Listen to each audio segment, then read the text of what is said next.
Hey, bonne année! Bon, cette vidéo-là, je voulais la faire avant la fin de l'année, genre la publier comme le 29 décembre, mais je suis comme rentrée dans un vortex de party de Noël et je viens tout juste d'en sortir. Donc pour cette 20e capsule, voyons. Donc pour bien commencer la décennie, et c'est aussi ma 20e capsule, pour commencer l'année 2020, voici la cuisine anti-gaspillage de Bravo Mode. J'ai déjà abordé le gaspillage alimentaire dans ma capsule sur le dumpster diving avec Atlantide des Rochers, mais là-dedans, je parlais plus des commerces, de comment est-ce qu'on pouvait faire en tant que société pour peut-être récupérer certains aliments encore bons. Là, aujourd'hui, je vais plus parler de ce qui se trouve dans nos frigos à nous, parce que en tant qu'individu, on n'est pas nécessairement mieux que les commerçants. Selon une recherche sur le gaspillage alimentaire chez les Canadiens, on gaspille environ 2,5 kg de nourriture par semaine. Et là, ici, on dit que la production et l'élimination de ces aliments gaspillés ont produit 23 kg de gaz à effet de serre donc par semaine. Il y a une autre étude qui a été réalisée par le Conseil national zéro déchet qui dit que on gaspille 2,2 millions de tonnes de nourriture chaque année, nous les Canadiens. Donc je me suis comme lancé un défi il y a 2 mois en me disant je vais essayer de vider toute mon armoire et tout mon congélateur et essayer de faire des recettes anti-gaspillage. Parce qu'on s'entend que des fois on achète des trucs qu'on va jamais vraiment manger, on essaie des nouvelles affaires, différentes céréales qu'on va mettre dans le fond de l'armoire, genre du couscous de Jérusalem, du boulgour, whatever. Dans le congélateur, on va mettre le reste d'un plat qu'on est comme Je suis pas sûre que je vais finir cette semaine, ça, je suis comme un peu tannée d'en manger. Et finalement, t'es comme tannée d'en manger pour le reste de l'année. Mais bon, mon défi a pas fonctionné comme je voulais. Parce qu'au final, il fallait tout le temps que je rachète des fruits et des légumes.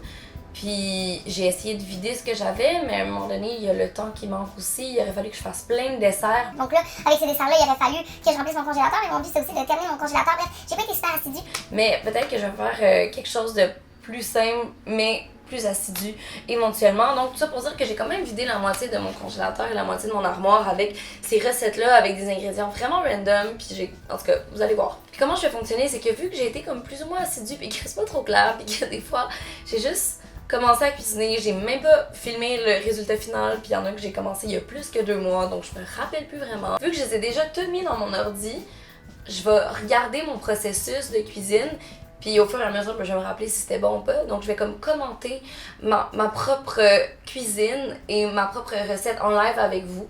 Puis je vais comme un peu décrire quelles ont été les étapes et donner une note sur 10 à cette recette-là à chaque fois. Mes recettes sont toutes végétariennes.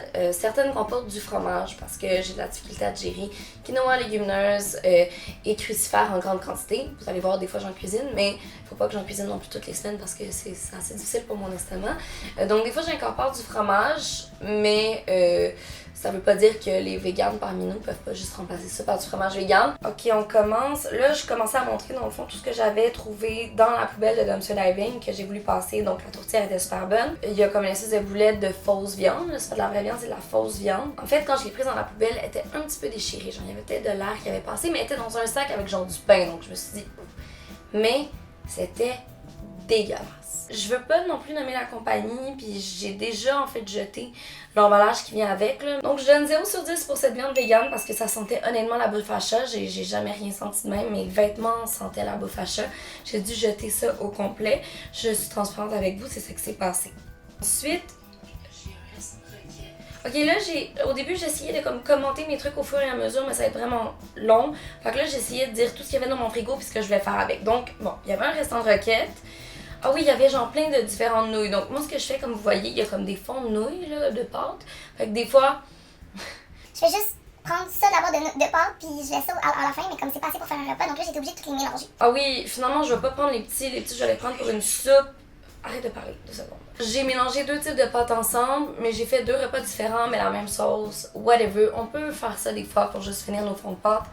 Autre parenthèse, des fois j'achète des pâtes emballées, comme ça vous voyez, parce qu'il est 10h puis j'ai rien à manger puis je vais à la pharmacie en face de chez moi. Mais pour la plupart du temps, j'achète des pâtes en vrac de chez Nourrir. Je viens de voir que j'ai un chou-fleur à manger. Je pense que je vais le mettre. Je vais faire une sauce avec le... Ok, donc là, mon plan, c'était de faire une sauce fromagée, donc fromage vegan, avec un chou-fleur. Donc des pâtes avec des légumes, de la roquette, une sauce fromagée au chou-fleur. Genre la ciboulette trouvée dans les poubelles.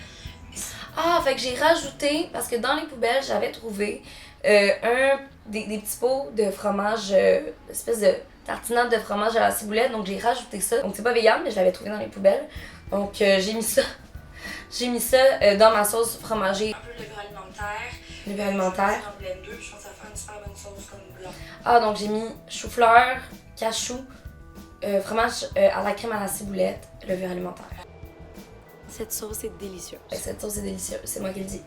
Ah oui, là, je fais bouillir mes spaghettis d'un côté, mes rotini de l'autre. Ah oui, donc j'avais vraiment, je me rappelle, donc j'avais des restes de champignons qui devaient être utilisés dès maintenant, donc j'ai mélangé ça avec des tomates. Ah oui, j'ai fait différents pots de lunch. Ça, c'était bon, mais c'est quelque chose que je fais quand même assez souvent, des sauces fromagées. Donc pour moi, c'est un 7 sur 10. Qu'est-ce que je fais? Ah! Oui, ok, ben je suis en train de faire une soupe à l'oignon. Ah oui, ça c'était un midi. J'avais pas de bouillon maison parce que normalement je ne fais que des bouillons maison. Ça, je vais le montrer plus tard. J'ai pris un cube de bouillon biologique aux champignons. J'ai mélangé ça avec de l'eau. J'ai fait cuire mes pâtes dedans, des oignons dedans. J'ai jamais fait de soupe à l'oignon de ma vie. Qu'est-ce que je suis en train de faire? Il me restait un petit bout de fromage que je mets là. Donc il m'en restait vraiment pas beaucoup. Puis je me suis dit, après avoir demandé à mon chum, est-ce que cette petite poêle-là va au four? Donc j'ai mis ça au four avec des oignons verts, un peu de crumble. Pour vrai, ça dépend vraiment de midi, ça fait aucunement de la vaisselle. Ça m'a juste pris une mini casserole qui va au four, où j'ai tout crissé dedans. Puis là, après avoir mis tout ça à broil, ça a donné ça.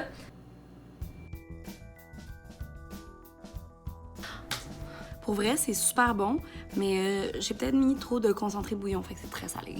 Pour cette petite portion-là, faites juste mettre un demi-cube de bouillon biologique si possible et végétarien. Vu que c'était trop salé, mais que c'était quand même une bonne idée, efficace, rapide, je me donne un 7. Mais c'était trop salé. Mais l'idée était bonne, puis je vous le conseille fortement.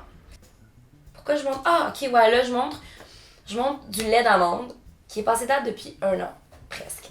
Du lait d'amande qui était dans le fond de mon armoire et qui était supposé passer date en décembre 2018 et que j'ai finalement utilisé pour mes smoothies et pour un pain aux bananes. Ouais, c'est ça que je mange. Je vais juste montrer des bananes, que je vais faire un pain aux bananes. J'ai utilisé ça 1 an plus tard et pour vrai, c'était bon. Donc, du lait d'amande scellé qui n'a pas été ouvert, c'est bon pour toujours, j'ai l'impression. Évidemment, il y a pas... On sait pas où il est allé le gâteau aux bananes. Genre, on le voit pas, mais il était vraiment bon.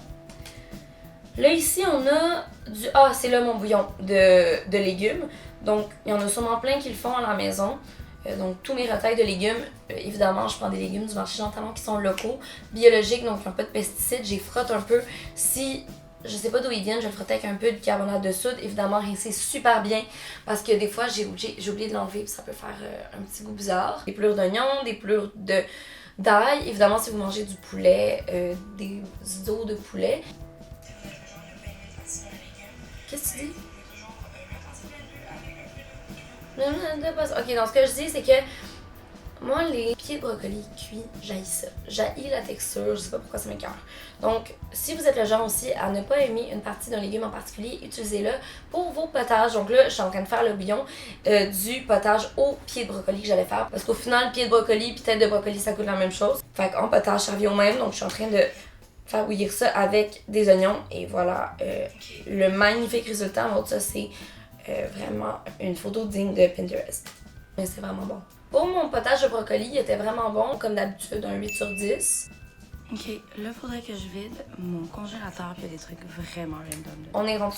Donc, on va les sortir un petit peu, puis on va essayer de faire de quoi avec On est ça. rendu dans la partie congélateur. Si je prends ça. Ok, ça, c'était un mac and cheese avec de la citrouille puis de la sauge qui était bon, sauf que c'était comme à l'Halloween, puis j'étais déjà devenue tannée de manger de la courge et de la citrouille au niveau de la texture. Même chose pour ça, c'est parce que j'avais fait une espèce de plat avec de la courge, puis des croûtons, puis du fromage. C'était très bon, mais on partait 4 jours dans Charlevoix, donc je l'ai congelé. Ça, c'est un restant de courge cuite. Donc, vu que je pense pas refaire, comme redécongeler ça, parce que je pense que le mélange de texture de citrouille, courge et... Ok. Donc, ce qui s'est passé, c'est que ce que j'ai fait... C'est que j'ai fait un potage de courge et de citrouille avec les bouts de citrouille dans le mac and cheese, avec les bouts de courge dans mon repas de courge et croûtons. J'ai mis ça dans un blender, j'ai fait un potage de courge et de citrouille. Et comme ça, il me restait un mac and cheese avec plus de citrouille dedans que j'ai pu refaire après, on va le voir plus tard. Évidemment, j'ai oublié de filmer le résultat final du potage à la courge, mais c'était super bon. Vu que c'est vraiment difficile à défaire, il y avait des petits bouts de croûtons, fait que des fois ça goûtait le vieux crouton. Fait que je donne pour ça un 6.5. Ok, là je fais cuire des lentilles. Je fais rarement ça, mais il me restait un mini sac de lentilles qu'il fallait que je passe. Puis il y avait rien chez nous cette soirée-là, je m'en rappelle. Qu'est-ce que je fais? C'est quoi je fais? Ah, ok, c'est des lancers corail, donc ça devient un peu comme une purée. Donc dans le fond, pour économiser de la vaisselle et encore une fois économiser de l'eau, j'ai mélangé du riz basmati, du riz sauvage avec mes lentilles dans le même chaudron pour éventuellement faire une soupe. Donc là, on se débarrasse des trucs et dans le congélateur et dans l'armoire. J'avais des edamame congelés, donc ça tu peux en avoir toute l'année locale, et j'avais du maïs congelé. Donc c'était pour mettre dans une soupe. Pour vrai, c'était vraiment bon. Ça goûtait comme une soupe au pois. Il y avait un petit bout fumé dedans parce que j'avais mis des champignons séchés qui traînaient dans le fond de mon armoire, voilà, depuis quelques mois déjà. Donc, c'est sûr que ça faisait quelque chose d'un peu pâteux parce que j'avais mélangé le riz et les lentilles dans la même casserole. Mais pour vrai, le résultat final était vraiment satisfaisant. Pour ça, je me donne un 8.5 pour vrai. Ah, voilà. J'ai participé à l'organisation d'un événement, d'un vernissage dans une galerie d'art au Vieux-Port. Des fois, je fais ça. Puis il restait bien les crudités à la fin, donc pour pas les jeter, je les ai ramenés chez moi, mais c'était comme des méga bols de crudités. Je pouvais pas manger ça à l'intérieur de 3 jours et les légumes commençaient à devenir visqueux, c'est-à-dire ils commençaient à tourner vers le vinaigre. Donc ce que j'ai fait, c'est que je suis pas une fan de poivrons cuits du tout. Mais je me suis dit, je vais essayer de faire un potage de poivrons avec, encore une fois, le reste du petit fromage à la crème, à la ciboulette que j'avais pris dans les poubelles. Pour vrai, ça dure 3 mois, guys. C'était supposé passer date début octobre, là. Je pense qu'on était rendu début décembre, là. Oui, donc là, je l'ai fait cuire avec de l'oignon haché grossièrement. Dans un blender, j'ai mis des patates, du paprika, des épices. Ah oui, là, je le vois qui est en train de blender, mais il n'y a pas le résultat final avec la belle couleur. On voit pas la belle présentation que j'avais faite parce qu'encore une fois, j'ai oublié. Mais honnêtement, ce repas-là, ça m'a flabbergasté à quel point j'ai réussi. Je donne un 9.5. C'était juste assez relevé, juste assez crémeux. Et j'ai passé plein de poivrons cuits. Et pour moi, ça, c'est vraiment un exploit. Ah oui, puis le reste des petites carottes, je les ai juste coupées en morceaux. Puis j'ai mis ça dans un sauté de tofu au citron confit. Mais ça, j'en parlerai pas nécessairement parce que j'ai acheté le tofu et le citron pour faire cette cuisine-là. Donc, c'était pas des trucs qui me restaient dans le frigo. Alors là, on est revenu au mac and cheese. Donc là, j'ai le mac and cheese sans la citrouille qui me restait encore congélateur que j'ai fait décongeler. Ah oui, ça c'était ok. J'ai reçu pour ma fête il y a 7 mois un kit, Human Kit pour faire du fromage vegan. J'en fais des fois, du fromage vegan maison. Celui-là, je l'ai raté parce que c'était du ricotta maison, donc je devais faire évaporer du lait de soya ou du lait d'amande. Puis ça s'est pas évaporé assez. Donc ce qui est arrivé, c'est que j'avais la moitié de mon petit lait de soya que j'étais supposée avoir, mais que j'ai rajouté la même quantité de sel qu'il y avait sur la recette. Donc j'avais 2 fois trop de sel, c'était pas mangeable. J'ai rajouté là-dessus du fromage vegan, donc avec des patates, une carotte, ça c'est des cachous, que j'ai mélangé au blender sans levure alimentaire pour pas augmenter le niveau de sel. Et j'ai mélangé ça au ricotta râté. Donc comme quoi, même quand quelque chose est trop salé, tu peux toujours ajouter quelque chose par-dessus et ça peut tout à fait fonctionner. C'était super bon, j'ai mélangé ça à mon mélange de mac and cheese et j'ai rajouté du fromage cheddar par-dessus que j'ai mis à brûle. Le résultat était là avec plus de sauge encore. Pour vrai, là, ma sauge séchée du jardin, j'en mets partout, c'est tellement bon, là. Ici, ah oui, il me restait des petits pots il me restait encore de la farine. Donc là, on était rendu presque dans le temps des fêtes. Donc pour mes potlucks de fête, ce que j'ai fait, c'est que j'ai fait des petits craquelins de Marilou 3 fois par jour maison avec ce qui restait dans mon frigo, donc des olives, des herbes. Puis donc, je vais vous laisser le lien de la recette de Marilou, là, mais c'est des craquelins maison que tu mets du beurre râpé, mais ça peut être du beurre vegan. Puis tu peux congeler un rouleau au complet dans le congélateur après pour une autre fois. Évidemment, j'ai oublié de filmer le reste de mes biscottis qui étaient tout beaux. Je les ai amenés directement dans l'endroit de potluck. Il me restait juste ceux qui étaient ratés. Mais sinon, on s'en fout, c'était super bon. Je donne un 8, 7.5 parce que il était pas si bien réussi que ça au niveau du visuel. Ça, ah oui, ça c'est du boulgour, ok? Du blé concassé que j'avais dans mon armoire depuis quelques mois. Donc là, je le fais griller un petit peu à la poêle avec des oignons. Et j'ai ajouté là-dessus un canage de tomates. Des tomates du jardin de mon cousin que j'ai essayé de transformer en sauce tomate. J'en avais bien trop. Je voulais pas congeler ça, donc j'ai fait un boulgour aux tomates avec des carottes et des céleris là-dedans. Et j'ai ajouté des petits morceaux de sétan Gousta. J'adore ce sétan-là. Ça goûte un peu comme la la saucisse traditionnelle, là, ça goûte un peu les fêtes, ça goûte un peu la tourtière. Donc moi j'arrache des gros morceaux au lieu de couper ça en rondelles. Ça fait comme de la chair de saucisse végane. Et au final, j'ai mis un peu de parmesan dessus. Encore une fois, ça peut être du parmesan vegan ou pas du tout. Et c'était super bon. J'en ai un 8.5 parce que j'ai terminé mon boulgour, puis c'est vraiment pas cheap. Voilà. Donc c'était mes 10 plats anti-gaspi. Je vais mettre les meilleurs dans la description. C'est fou comment j'ai récupéré genre tous mes Tupperware puis mes pots maçons depuis que j'ai vidé mon armoire. Donc le conseil que j'ai à vous donner, c'est de vider votre armoire et ou votre congélateur à chaque saison si possible. Comme ça, vous allez faire un roulement, vous allez faire aller votre créativité et vous allez économiser surtout. L'endroit où moi j'achète la plupart de mes aliments secs, c'est chez Nourrir. Nourrir, en fait, c'est un groupe d'achat d'aliments biologiques et en vrac, éco-responsable, tout ça au Québec. Donc, le fonctionnement, c'est que tu vas sur leur site, tu choisis tes aliments. Il y a beaucoup d'aliments qui viennent du Québec, d'autres qui sont emballés au Québec, même si, par exemple, ça vient d'ailleurs, genre des noix. Tu choisis ça. Et une fois que tu as ton panier, ben, tu choisis ton point de chute. Donc, si tu habites à Montréal, ben, il y a 2 points de chute à Montréal. Si tu habites en région, ben, il y a plein de points de chute en région. Donc, ils viennent une fois par mois ou 2 mois dans chaque région. Ils font le tour. Et tu arrives à l'entrepôt avec tes petits pots et tu remplis tout ça. Et au final, c'est super économique et super éco-responsable. Je veux terminer cette vidéo avec mes fèves de soya que j'ai achetées chez Nourrir il y a 1 an que j'ai pas terminé. Ok? Ça, c'est 3$ le kilo. C'est vraiment économique. J'ai acheté ça pour essayer. Donc les fèves de soya, c'est avec ça qu'on fait du tofu, du lait de soya. Je voulais vraiment faire du tofu maison pour cette vidéo-ci, mais à un moment donné, c'est parce que ça devient un peu chargé.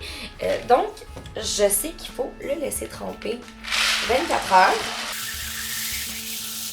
Je vais en laisser un peu pour une autre batch. Puis, dans le fond, je vais vous donner la recette et vous donner le résultat sur Instagram. Donc, moi, pour l'année 2020, j'ai envie de faire des contenus exclusifs et à YouTube et à Instagram. Donc, je vais essayer de faire des petites capsules sur mon compte Instagram qui vont être dans IGTV. Et pour les plus longues capsules, plus exhaustives pour les gens qui préfèrent aller sur YouTube puis vraiment écouter comme des épisodes. Évidemment, je vais garder un format similaire. J'ai une couple d'idées pour l'année 2020 à venir. Mais pour vrai, lancez-moi des défis. Donnez-moi des idées en commentaire sur quel sujet que vous aimeriez que j'aborde. Y a-t-il des questions environnementales que vous connaissez moins, des questions féministes sur lesquelles vous questionnez. Je suis prête à faire mes recherches là-dessus puis à vous répondre. Là-dessus, je vous souhaite un excellent début d'année, un bon retour au travail ou à l'école. Et je vous dis à très très bientôt.